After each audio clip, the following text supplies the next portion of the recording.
Microsoft.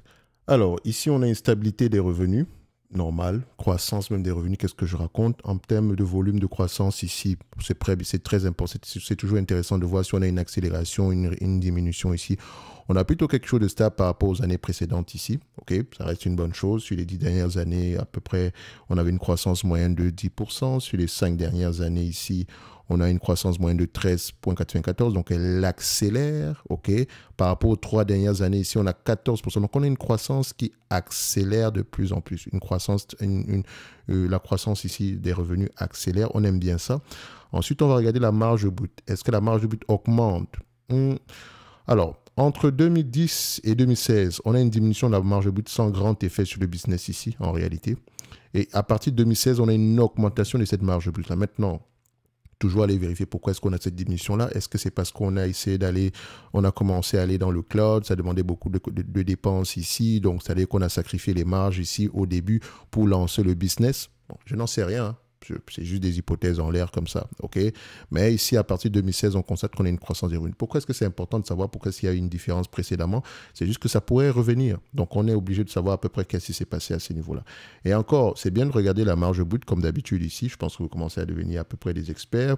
Donc, c'est-à-dire que la marge brute, elle diminue certes. Est-ce que la marge EBITDA va dans le même sens? On constate que la marge EBITDA va dans le même sens, mais ce n'est pas aussi prononcé que ça. OK, on a ici une perte de 10 points à peu près, 10% si vous voulez. Et à ce niveau-ci, on a une perte ici de près de 16% de différence entre le plus haut, entre 2010, le plus haut en 2010 ici et le plus bas en 2016. Donc, elle ne s'est pas aussi prononcée que ça sur les bidas. Donc, il y a peut-être également des gains en termes de productivité quelque part, ou bien des économies, on n'en sait rien. OK, donc ici, en termes de marge bénéficiaire, on a du 52%. On aime bien ça. Et on a des marges de 52%. Et c'est très important. Regardez. Vous avez des marges de 52% sur des marges EBITDA de 52% sur des marges brutes de 70%. N'est-ce pas? Or, quand on avait des marges brutes de 80%, on avait à peu près des marges EBITDA de 40% par là. Donc, avec moins de marge brute, on a plus de marge EBITDA. Maintenant, imaginez si on prend les 10 points en supplément ici, l'EBITDA ici va aller, il y a de grandes chances qu'on aille jusqu'à 60%, pourquoi pas? D'accord? Donc, faites attention, peut-être qu'à ces niveaux-ci, il y a encore des gains de product, il y a encore des gains à long terme. OK? Et l'augmentation des marges ici, c'est quelque chose qu'on ne voit pas souvent quand on prend en considération la croissance. Parce que si vous avez une croissance des revenus plus une augmentation des marges, c'est une véritable bombe à retardement. Attention, quand je dis bombe ici, pas dans le mauvais sens. Non, c'est vraiment ça, dans le bon sens du terme. Donc, ça peut justifier ici un paiement ici de multiples assez élevés. OK? Donc, toujours fait de la guesstimation avec certains niveaux de marge ici. De façon, le management mentionne généralement ici, enfin, s'il le mentionne bien sûr, mais la plupart du temps, ils vont mentionner ici par rapport à leur stratégie au niveau des marges. OK? Est-ce qu'ils visent le 60%? Est-ce qu'ils visent 50%? Je n'en sais rien. Je constate juste l'évolution des choses. D'accord? Mais c'est toujours quelque chose à prendre en considération, se demander est-ce que l'entreprise pourrait augmenter les marges? Ensuite, on va comparer les net income et les free cash flow, histoire de voir si les deux parlent le même langage. Ici, les deux ont tendance à parler le même langage. On aime bien ça. Les dernières années, le net income est bien plus élevé que le free cash flow ici. Mais attention, free cash flow et net income auront tendance à aller dans le même sens. Donc, c'est-à-dire que peut-être à ce niveau-ci, les net income pourraient représenter la véritable rentabilité du business. Et encore que le 82 milliards ici, peut-être qu'il est moins élevé par rapport au free cash flow ici. Enfin, on a moins en termes de free cash flow, peut-être parce qu'on investit massivement. C'est toujours également intéressant d'aller regarder le CAPEX par rapport aux revenus, histoire de voir s'il augmente ou diminue. On voit que le CAPEX augmente. La question qu'on se pose justement, c'est le CAPEX présentement. Est-ce que quand on le compare à la dépréciation et amortissement, est-ce que c'est un CAPEX de croissance ou un CAPEX de maintenance? OK. Donc, si on revient plutôt à des CAPEX de 3%, ici, on va se dire, c'est assez intéressant. Donc, entre-temps, Microsoft, c'est plus la même entité ici. Hein. Faites attention parce qu'on a du hardware également ici. On a, à ce niveau-ci, on avait plus de software. Donc, on a du hardware ici, les surfaces, etc. Les data centers, c'est également un tout petit peu de hardware, d'accord? Enfin, même pas un tout petit peu, c'est également du hardware ici. Donc, il faut faire attention. Toujours poser également la question de savoir pourquoi est-ce que le CAPEX augmente. Ça ne nous dérange pas tant que les marges, les revenus augmentent, etc. Mais si on peut avoir des gains en termes de réduction de CAPEX ici, pourquoi pas? Donc, toujours intéressant à aller regarder. Toujours également vérifier ici au niveau de la recherche, les marges n'augmentent pas parce qu'on a diminué ici on a diminué ici nos charges liées à la recherche et développement. OK? Donc, R&D, est-ce que j'ai l'information ici? R&D, parce que c'est une manière également parfois pour les entreprises de faire des économies. Or, vous savez que ce type d'entreprise, la dépense en capital, la recherche et développement est une véritable dépense en capital. C'est important de la faire. Ça ne veut pas dire que vous devez dépenser plus que tout le reste ici pour à peu près avoir tendance, pour garantir des revenus futurs ici. Non, ça ne veut pas dire ça parce qu'on a vu l'exemple ici avec du Nvidia qui, en termes de recherche et développement, n'avait pas le même budget que Intel. Pourtant, ils ont réussi à laisser Intel très très loin derrière, tout simplement parce qu'ils avaient une vision très claire de l'avenir, quelque chose que Intel ici a négligé. Donc, ils se sont engouffrés dans la brèche et voilà, aujourd'hui, ça paye. Donc, la recherche et développement ici est de 27 milliards, toujours la comparer par rapport aux revenus, histoire de voir si le ratio diminue ou il augmente. Et regarder également par rapport à ses concurrents directs ici. Donc, mais 27 milliards, c'est déjà assez énorme. Alors, ensuite, je vais regarder le nombre d'actions. Est-ce qu'il augmente ou diminue? Bon, il diminue, on adore ça. OK. La dette nette sur EBITDA, est-ce qu'elle augmente? Je pense qu'elle est même négative. La dette nette ici est de combien en date d'aujourd'hui? On a un niveau de dette nette ici. Voilà. On a 30 milliards de dette nette en date d'aujourd'hui, mais en réalité, est-ce que ça vaut la peine de mentionner le 30 milliards sur un business qui rapporte plus de 80 milliards en termes de free cash flow? Elle repaye la dette nette ici, je dirais, en un trimestre, on va le dire comme ça. Donc, c'est insignifiant. Alors, du point de vue évaluation, le marché paye jamais combien de fois les bénéfices pour ce genre de business? 25, pour moi, je ne vais pas payer plus de 25 fois les bénéfices. Je sais qu'il y a une certaine croissance, etc. Mais 25 fois les bénéfices, c'est le max pour moi. Pourquoi je vais me limiter à 25 fois les bénéfices? Tout simplement parce qu'en période de maturité, et pour moi, la maturité, c'est une entreprise qui croît uniquement ici avec le niveau d'inflation ambiant, ou bien qui a un niveau de croissance ici au même niveau que... Enfin, son niveau de croissance ici n'est pas très différent de la croissance ici de son marché final, surtout si son marché final est mature. OK? Donc, je dirais même plutôt qu'il croît au niveau de l'inflation.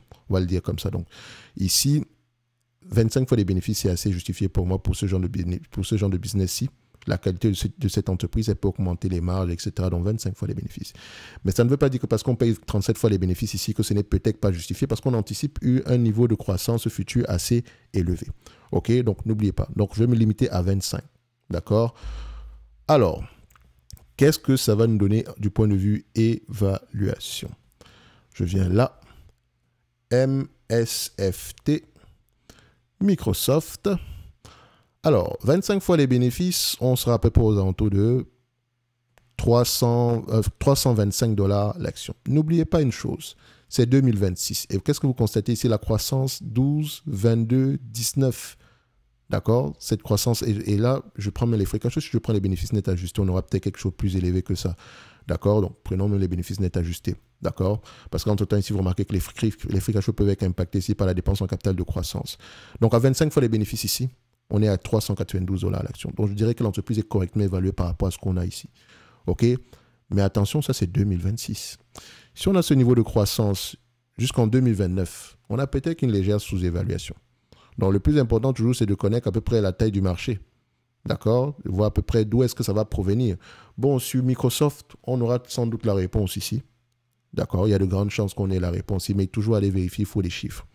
D'accord? Ici, à 25... les prévisions au-delà de 2026 sont en moyenne de 15%. D'accord? Et on vérifie ici, est-ce que les analystes sont de plus en plus optimistes ou pessimistes sur ce dossier-ci? À ce niveau, Forecast Calculator, ils sont de plus en plus optimistes. 14,95 ici, 15,70. 12,66, 13,25. 10,94, 11,58. Donc, on est de plus en plus optimistes ici. Je pense que vous savez pourquoi. 25 fois les bénéfices, si cette croissance se réalise, d'accord, on aura tendance ici par rapport aux bénéfices nets attendus en 2024, parce que son année fiscale se termine en juin, donc je pense qu'elle est déjà au troisième trimestre pour l'année 2024 ici. Donc, à ce niveau-ci, dites-vous qu'on s'attend à 2 fois plus de bénéfices nets d'ici 2024. 2029 plutôt. OK? À 25 fois les bénéfices, on aura à peu près un prix aux alentours de 605 $ à l'action. Donc, je dis ceci. Quelqu'un qui paye du Microsoft en date d'aujourd'hui n'est peut-être pas si fou que ça. Si la croissance attendue se réalise, le prix actuel est intéressant. OK? Il n'est pas exclu qu'on ait plus de croissance que ça. Mais on pourrait également avoir moins de croissance que ça. C'est pour ça que je dis toujours, c'est toujours important d'acheter une compagnie de croissance à un prix qui n'implique pas la croissance. Donc, admettons qu'on a 0% de croissance sur les années à venir. D'accord? Est-ce que je peux mettre 0%? Non, ils ne me permettent pas de mettre 0%. Bon, admettons qu'on a à peu près, disons, on va mettre 3%. D'accord? 3% ici à partir de 2027. Par rapport au prix actuel, on ne surpaye pas. D'accord? Et si le marché vient nous donner à peu près 20 fois les bénéfices ici, bon, on n'aura pas perdu grand-chose non plus. Donc, ça peut être intéressant à prendre en date d'aujourd'hui. Même à 38 fois les bénéfices. Je ne sais pas pourquoi je n'arrive pas à acheter du Microsoft ici. D'accord? Je pense que je ferai comme les autres compagnies. J'achèterai une petite partie de mon portefeuille. Pas grand-chose, mais voilà. Le plus important déjà, c'est est-ce que le prix actuel est correct? Oui. Est-ce que l'entreprise pourrait connaître une croissance assez exponentielle pour les années à venir? Oui, c'est possible. Mais comme je l'ai mentionné, je veux d'abord me rassurer que le prix que je paie aujourd'hui n'est pas exagéré.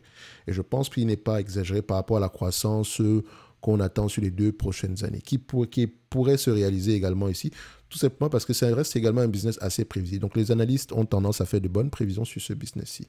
Donc on peut à peu près avoir confiance à ces prévisions-là. Donc aujourd'hui, Microsoft, c'est peut-être pas si fou que ça, même au prix actuel. OK? Mais alors, comme je dis toujours, ici on a uniquement présenté les chiffres. Il faut faire parler les chiffres en lisant les rapports financiers. Un like, un abonnement, ça fait toujours plaisir. N'oubliez pas, en lien dans la description de la vidéo, vous avez la top newsletter ainsi que les notes d'analyse gratuites jusqu'au 29 du mois de février. La top newsletter, elle est toujours gratuite. Ce sont les notes d'analyse qui sont gratuites jusqu'au 29 du mois de février où je lis et j'écoute des conférences calls sur les entreprises qui nous intéressent. OK? Donc, je fais également le suivi sur ces entités-là, ce qui veut dire que si vous également vous voulez commencer à lire les rapports financiers sur ces entreprises-là, sur ces entreprises en question, au moins vous savez par quoi commencer. OK? Donc, on va se donner rendez-vous sur la prochaine vidéo. Comme d'habitude, je me réserve le droit de me tromper. Merci.